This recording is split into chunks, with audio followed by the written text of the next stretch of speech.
Suite du test du Buffalo, alors on va voir maintenant la partie logiciel. Donc alors ce qui vous donne par défaut, c'est ce petit logiciel ici qui s'installe, NAS Navigator 2, dans lequel vous n'avez rien à configurer.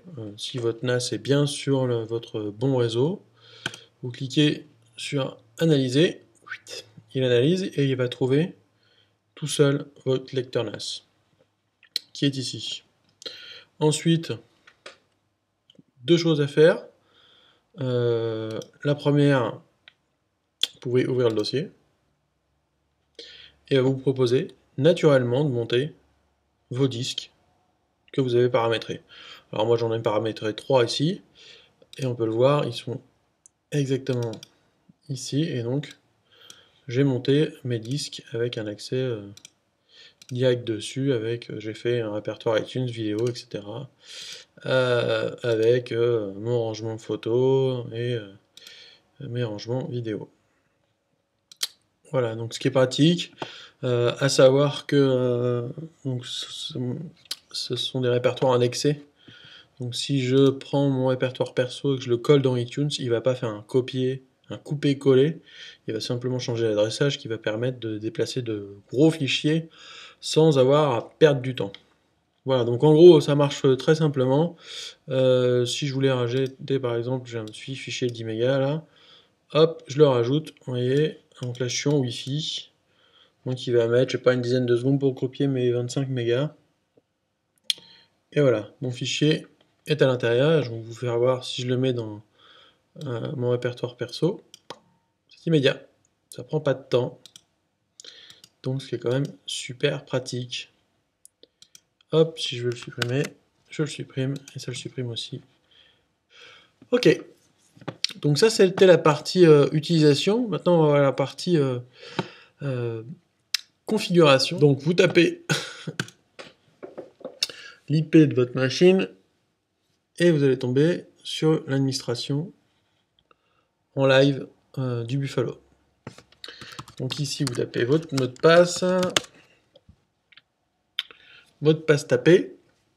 On va se retrouver avec une interface tout web, très facile à gérer.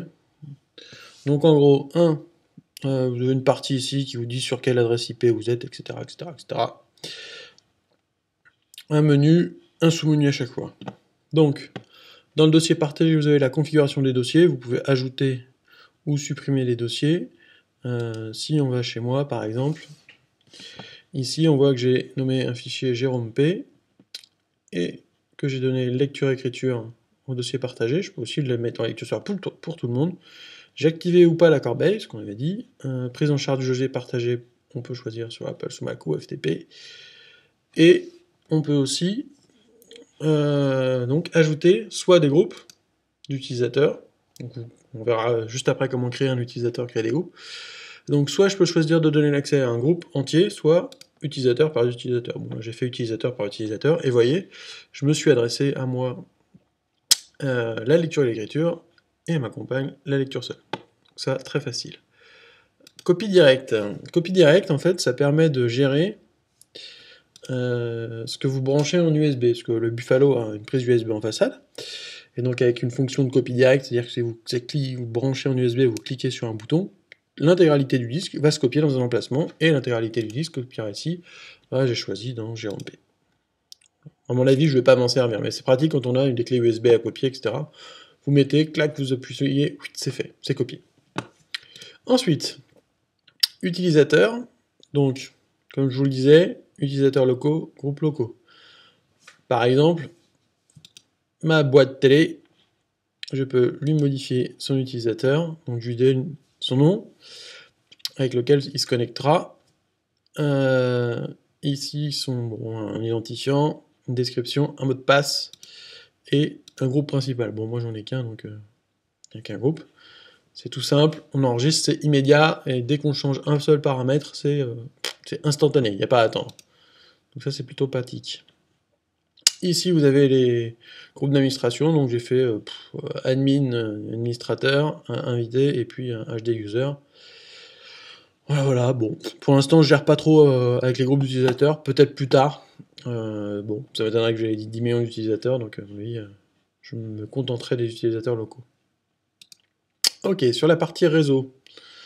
Donc c'est ce qui vous permet de gérer tous vos paramètres. Est-ce que je suis dans des DHCP ou est-ce que je vais lui donner une adresse IP particulière, la taille de ma trame Ethernet, et les masques, les services réseau, est-ce que je mets pas en route le FTP ou pas, et si je mets en route le FTP, comment je l'active, et sur quel port, etc.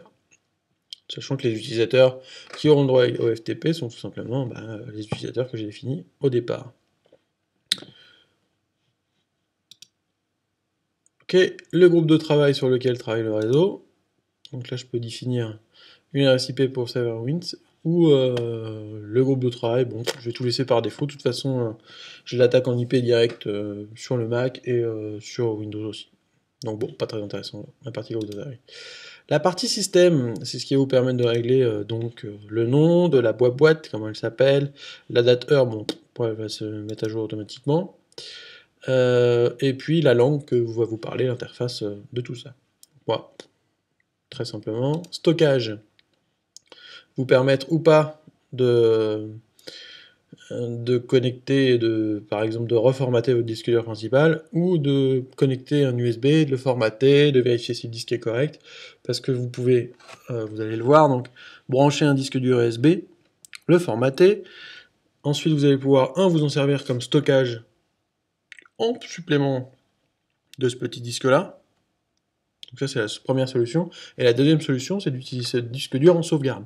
Donc si vous le laissez brancher en permanence, vous pourrez ici mettre des tâches de sauvegarde, ce que j'ai fait là.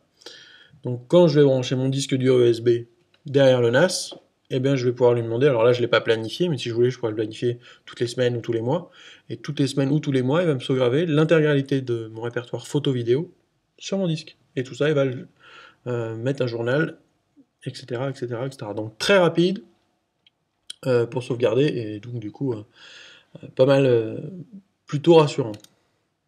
Ensuite, la partie maintenance va vous permettre d'activer ou pas les serveurs MTP, etc., les types, les POP3, les blibli, les blableu. Donc savoir si vous voulez être notifié par courrier ou pas de ce qui se passe. Et va vous permettre de redémarrer sans avoir à aller derrière votre petit joujou. Voilà, donc vous faites redémarrer, il démarre tout seul. Pratique. Gestion de l'énergie, ça va vous permettre ou pas de mettre en route le service. Est-ce que quand je branche mes PC, il s'allume et il s'éteint, ou est-ce qu'il reste tout le temps allumé? Pour l'instant, je l'ai laissé tout le temps allumé parce que vous le verrez tout à l'heure dans la partie extension, j'ai mis un web server, mais sinon vous pouvez l'éteindre ou pas. Vous pouvez mettre en veille tout seul l'intervalle de minuteur et interrompre la rotation du disque.